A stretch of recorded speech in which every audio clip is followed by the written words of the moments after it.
Each and every single one of the approximately 8 billion people on Earth today are considered Homo sapiens, the only species of the genus Homo that is still standing after 2.8 million years of existence, with our specific species having been present for just about 300,000 of those nearly 3 million years, so less than a blink of an eye by universal standards, but a longish time nonetheless.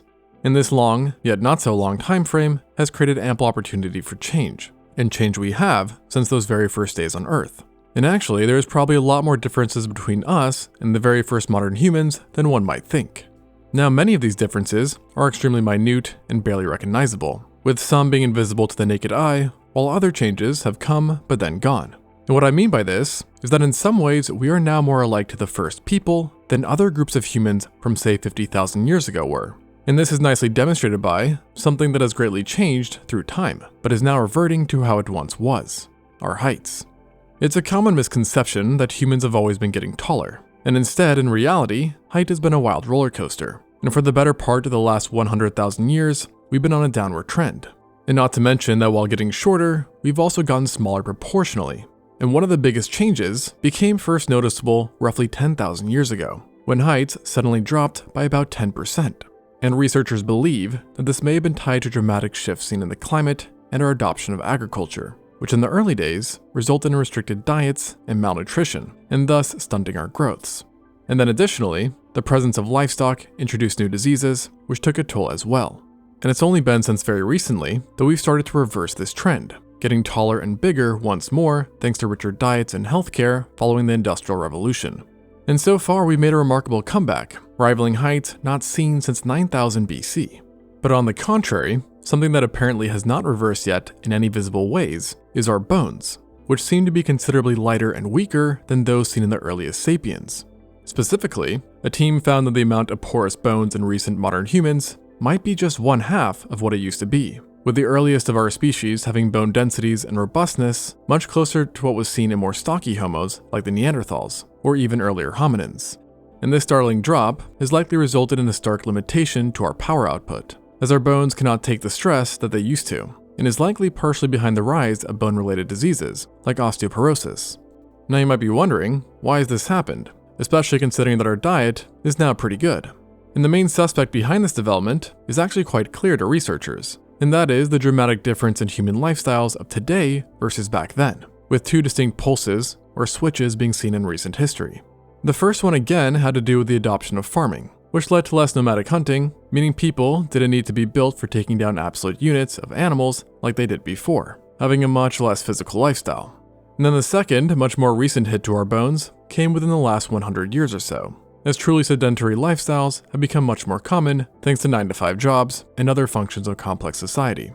And what's interesting, and quite concerning, is that the damage seems in some ways to be permanent. And I mean this in the sense that everyone all over the world, at all stages, appear to have weaker bones now. And surprisingly, the team didn't even see improvements in groups which were more active, and only time will tell how this trend continues to have an impact. And counterintuitively, while our bones have gotten smaller, our bodies have gotten heavier through the worldwide increases seen in BMI, which unsurprisingly is chalked up to lifestyle changes once again. And something else which has only gotten worse over time and may come as an alarming surprise is our shrinking brains. Compared to the earliest humans, and especially those from a couple thousand years ago, our brains have gone smaller and smaller, and the modern person's noggin is about 12% smaller than the size of one during the last glacial cycle, i.e. about 17,000 years ago or so. Additionally, it's thought that our brains have decreased by 100 to 150 cubic centimeters compared to those of earlier humans. Now, this whole dilemma has actually been somewhat of a debate, as in 2022, a group had declared said shrinking, and then shortly afterwards, someone else said, no, that's not happening. But then in 2023 and 2024, separate studies came out which have concluded that the shrinking has really happened. Yet exactly when, where, or why remains unclear.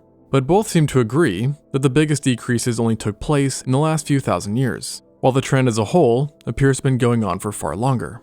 And some pretty interesting ideas have emerged on why exactly this happened, with one of the more colorful ideas being the self-domestication hypothesis, which sounds weird, but let me explain. Now, you may not know this, but domesticated animal brains are about 10 to 15% smaller than their wild counterparts, possibly due to less threats and them being more tame and social, and thus requiring in general less brain power for stuff normally associated with survival. And so the idea is that this has applied to us as well, with the hypothesis saying that as we built complex societies, it was better to be more docile, which compiled then on top of the new lack of threats, which ultimately resulted in our brains cutting down a size or two. However, the criticism to this is that the timing of when the complex communities arose doesn't line up at all for when our brains actually began to dwindle in size. So most have thrown this idea out along with the next one, the know-it-all hypothesis, which suggests that as societies began and people started to become more specialized, they no longer need to know how to do everything, and thus again leading to a size reduction. I mean, after all, in modern society, you no longer have to worry about trying to survive a predator attack, or how to hunt, forage, bring down an elephant, and so on and so forth. But again, this idea does have a bit of a timing issue between these changes in the brain and the changes in our lifestyle. And therefore, the currently most supported, or rather least contested hypothesis, is energy preservation. Basically, the world of today is much warmer than it was not so long ago. And seeing how our brains are energy burners, accounting for 2% of our body mass, but consuming over 20% of our resting energy, it's possible that they got smaller in order to better dissipate heat and reduce heat output. But again, nothing is conclusive. But regardless of the hypothesis, it's definitely true that our brains have shrunk. So naturally, you may wonder how all this impacts our intelligence. And the answer to that is unfortunately, no one has conclusively said anything on this front.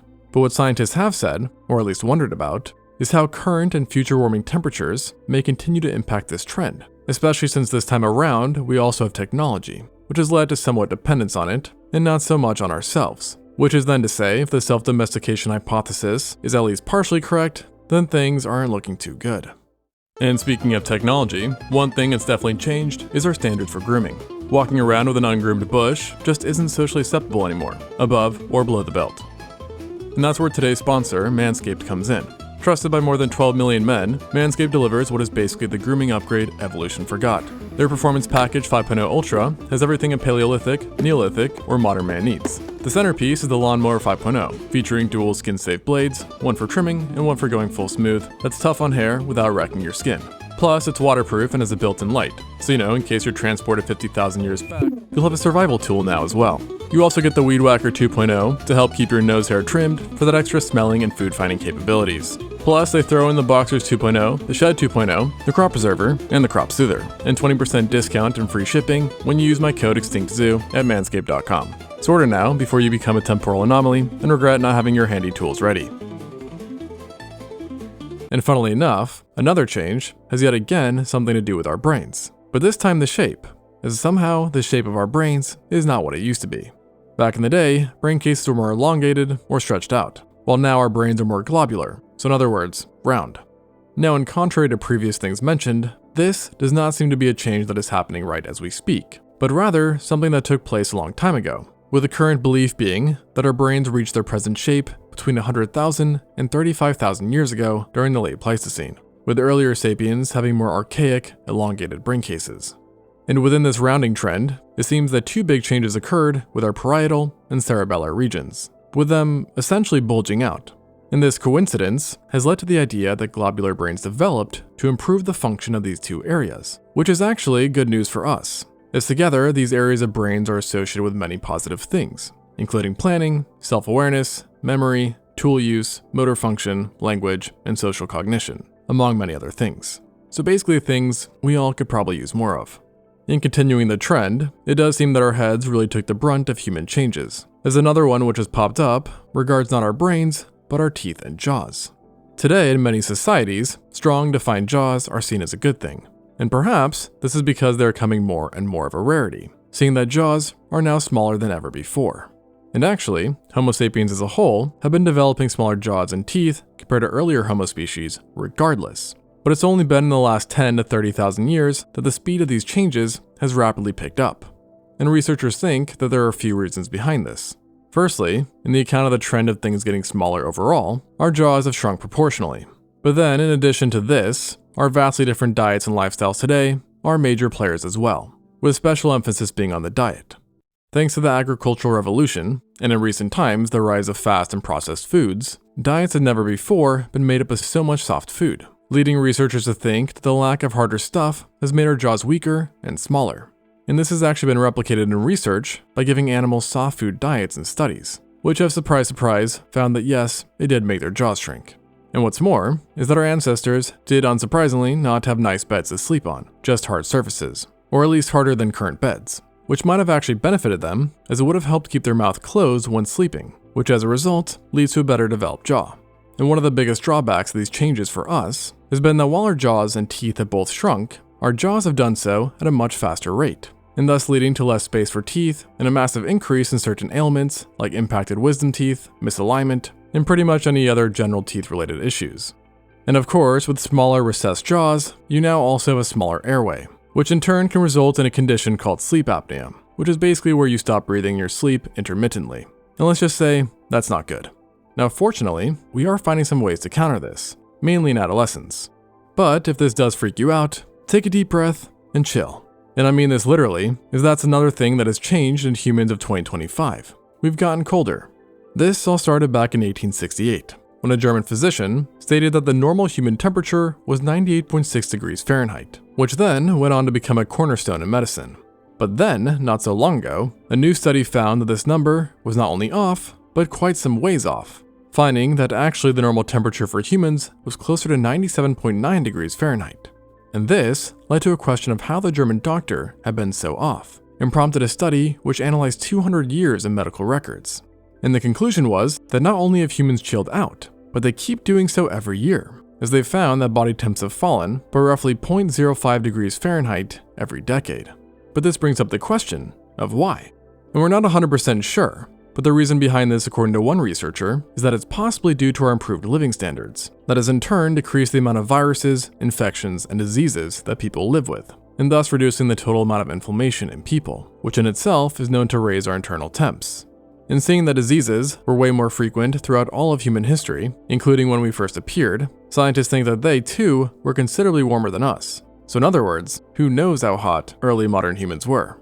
Furthermore, the researchers who put out the study believe that due to technology, which is presumably going to continue getting better, we can expect ourselves to become even colder, but by how much is unclear.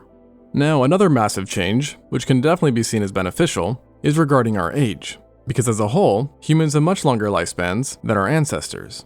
And though it's hard to say with complete certainty how long the first people lived, the lifespan for the entire Paleolithic is often chalked up to be between 22 and 33 years old, or an average of 27.5, while now it stands at 73.2, so more than 2.5 times greater. And to just put this into perspective, that's pretty much like taking a group of bears, sticking them on an island, and then coming back to just find that they now live to 65 years old. And as you can probably imagine, this change has primarily come from our advancements in technology, which has aided our health and has allowed us to better avoid and conquer threats. However, technology is somewhat a double-edged sword, because it has also brought some changes which are very negative, such as poor eyesight from constant screen use, cancer from pollutants, diseases like diabetes and osteoporosis, and many, many more. And ultimately, many of the recent changes in ourselves do boil down to recent technological and cultural developments. But one thing that did not is diversity, specifically phenotypic diversity. The first humans were likely much less diverse in appearance and traits than we are now, seeing that they, 1, lived in a much smaller area, 2, had smaller populations, and 3, lived in environments that were more homogeneous. But then, some tens of thousands of years ago, or possibly even longer, certain groups finally decided to take the leap out of Africa, likely spurred on by climate change and droughts, and thus beginning an explosion of phenotypic diversity due to new and varying environmental pressures. Over time, these groups would go on to populate every other continent on Earth, -1, where in the presence of very different environments, developed adaptations that weren't seen prior. And then to add on to this, the Earth overall has undergone some pretty big changes in just the last 300,000 years, including the last glacial maximum, which again brought pressure upon humans and thus more adaptation. And all this combined resulted in changes in evolutionary pressure on certain traits. One of the more obvious and well-known ones is pigmentation, as in areas with less sunlight, lighter skin developed to better allow the penetration of UV rays, and thus improve vitamin D synthesis.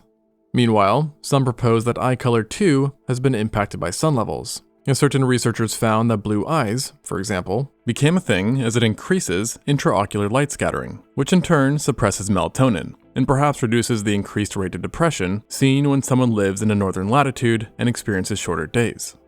And then on top of skin color and eyes, straight hair popped up in some groups for heating purposes, as it allows for hair on the neck and scalp, which in turn helps keep the area warm and allows cold moisture to be removed more easily.